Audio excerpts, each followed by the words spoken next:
বেহাৰবাৰী আউটপোষ্টৰ জনপ্ৰিয় অভিনেতাজন আৰু আমাৰ মাজত নাই। হয় বন্ধু-বান্ধৱীসকল, আপোনালোকে ঠিকেই শুনিছে। খবৰটো শুনি বহুত বেছি দুখ লাগিছে। আচলতে কি হৈছিল তেওঁৰ লগত, কিয় এনেকুৱা হ'ল, সকলো গম পাব এই ভিডিঅ'টোৰ জৰিয়তে।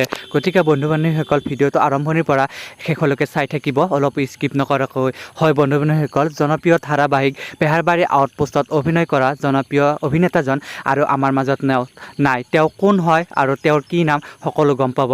আচলতে তেওঁৰ নামটো হৈছে মৃগাংকা বৰ্মন আৰু তেওঁ জনপ্ৰিয় ধাৰাবাহিক বেহাৰবাৰী আউটপোষ্টৰ অভিনয় কৰাৰ উপৰিও তেওঁ বহুতো অসমীয়া ধাৰাবাহিকত অভিনয় কৰিছিল।